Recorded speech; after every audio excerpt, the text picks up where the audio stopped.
Hello, people of Lee County. This is Karen Edison. I'm the new interim vice chair of the Democratic Party. Hello, and I'm Keith Edison. Among my other jobs, I am the legislative liaison for the Democratic Women's Club of Florida, actually Lee County. Well, date night for us used to be at the hardware store, but after 50 years, date time is in the afternoon doing a podcast to catch up, and we thought we'd let you listen in on what we've been doing. So how's your week? It's been busy. The legislature is at it again. They're proposing laws that pretty much go against what the people of Florida have indicated that they want, but that doesn't stop the GOP, and they're full steam ahead on their proposals. I have a couple of them here if you're interested. So which one do you want to highlight first? Well, there's one bill that's kind of being fast-tracked. It's moving through very quickly through the legislature, and that's on employment law for minors. And they call it a curfew in employment. So they are now going to allow minors to work under the proposed legislation until midnight, and they're going to allow them to work in more hazardous areas of employment. And their idea is that, this is a good idea, that having a child work till midnight and then thinking they're going to be able to go to school in the morning, they think that's going to work. I'm pretty sure most Democrats don't. So wait a minute. The current rule is that kids can work until 10 o'clock. How many hours a week?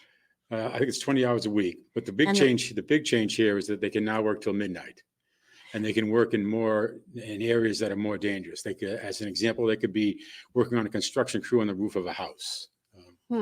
So the Democrats have done their best to try to mitigate the negative effects of a bill like this.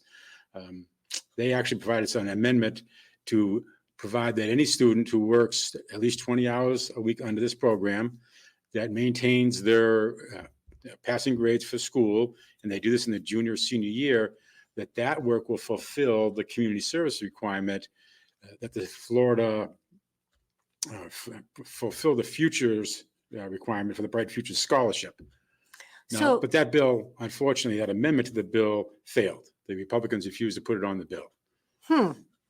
Go figure. So we're trying to hold the line so the kids can get proper sleep, proper education, and the change would be for kids to work later hours. And what would the consequence be if a kid did not want to work these later hours? Well, the law does allow that the employer, so if the student is working now and they're working till 10 o'clock, and now the new law opens it up that they work till midnight, and the student doesn't want to work till midnight, they can be terminated from employment. There's also parts of this law. There was an amendment proposed by the Democrats to provide for a 10-minute break every 2 hours, and for certain water breaks, and that's for the students who are working outside in the agricultural industry. And that amendment failed as well. The Republicans didn't attach that as well. So the Democrats are proposing these amendments, and they're not even being considered. Is that the case, or they're being shut down? Well, they're failing to get enough votes to be attached to the bill. So, and since the legislature has the supermajority, it's easy to see who it is that's blocking these amendments from being added to the bill. Okay. So let me see if I've got this straight. Currently, high schoolers 16 and older can work part-time up until 10 o'clock. And then they have a driving curfew to be home by 11.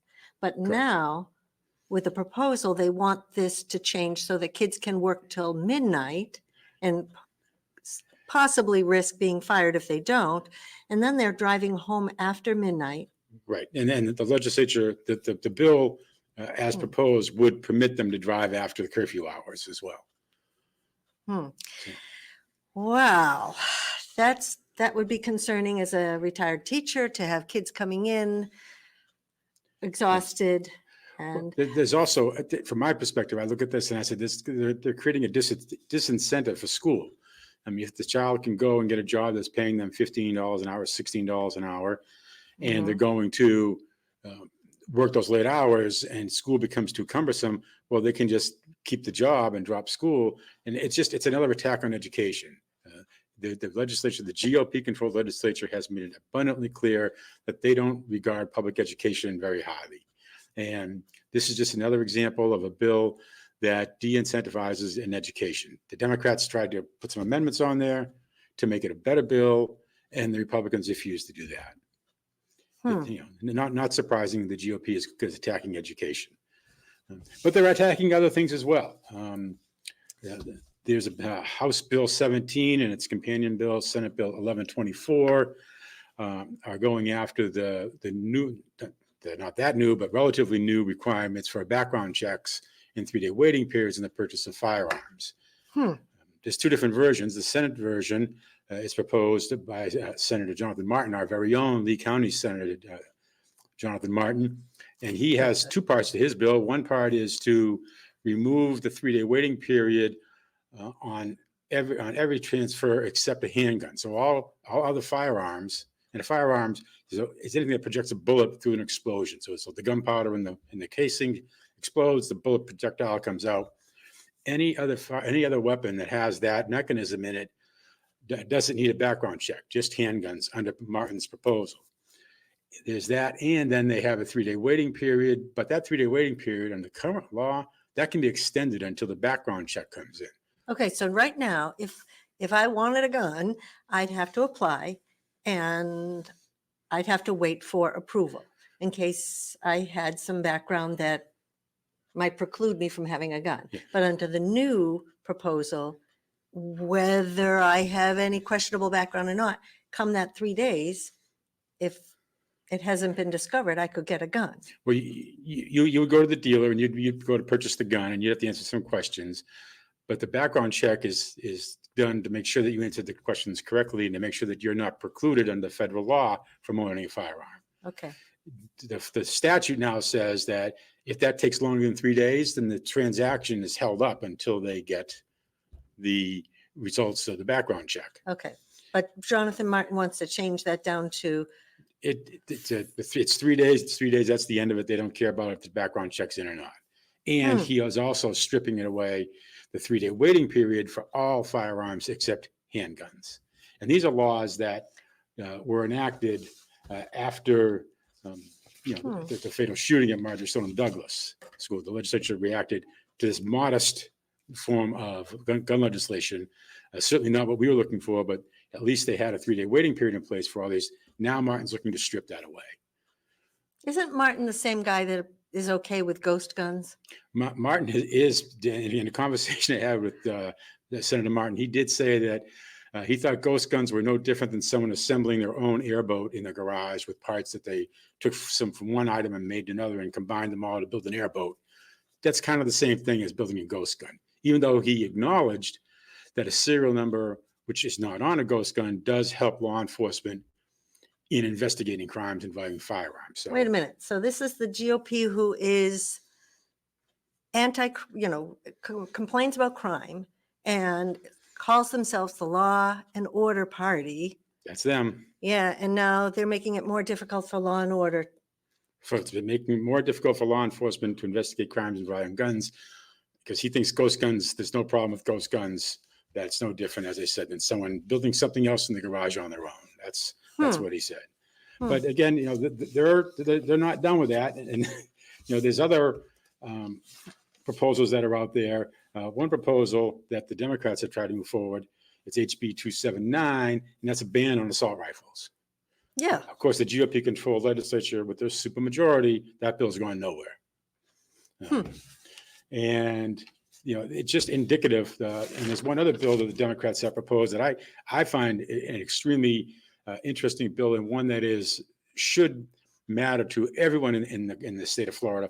The Florida voters overwhelmingly supported returning the right to vote to felons who have completed their sentence and completed everything. When that happened, the legislature then steps in and writes all kinds of regulations about what it means to have completed your sentence. And it requires that all your probation and restitution. But it also, when you look at that and you step back and you take a look, that means that when you're on probation and you pay a fee to be on probation, you have to pay that as well. And you have to pay all your fines, you have to pay everything. But the state never provided any information or resources or anything to these felons on where they owed money. So they made a requirement to pay the fines, to pay all the fees, to pay everything. But then they never told the individuals who are now trying to get registered to vote again, that they were ineligible.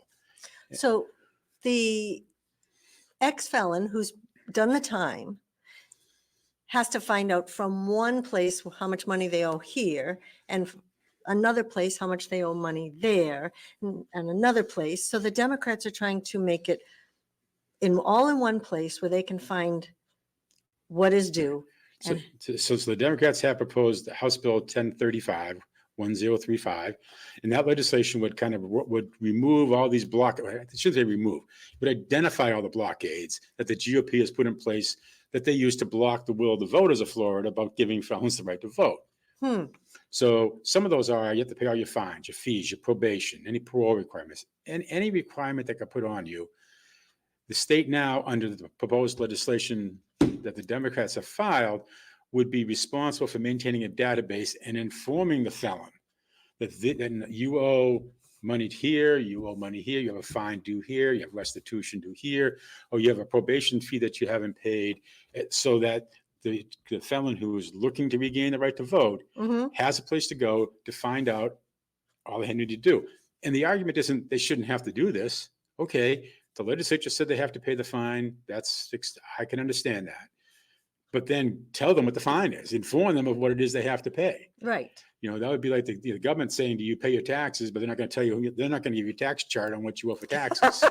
And then they arrest you because you didn't pay your taxes. So this bill would require a database. It would require the database to be available on the internet so people could go in, sign in, find out what they owed. But again, the GOP-controlled legislature and its supermajority has blocked this bill. It's going nowhere. Oh, and it's just an a simple solution that we don't want to make it easy for people, but so I get my discussion to people. My advice to people is, if you're happy with legislatures to do this, then you go ahead and keep them around. But if this isn't what you want your legislatures to do, if you don't want them to ignore your will and the will of all the other voters, then vote them out. Just vote them out. Yes. And we have quite a few Democratic candidates stepping up to run for all of these offices. So you will have options come November on your ballot. And the most important thing is vote, and vote them out. Yes, yes. So welcome to our date afternoon. If you want more of this, let us know what you want to hear about. We would love to hear from you. Any issues that you want us to take a look at in the legislature, what they're doing with them, we'll be happy to report back to you. And we look forward to seeing you again in the future Political Perspectives podcast. Thanks for joining us. This is Karen Edison. And this is Keith saying thank you very much and stay informed.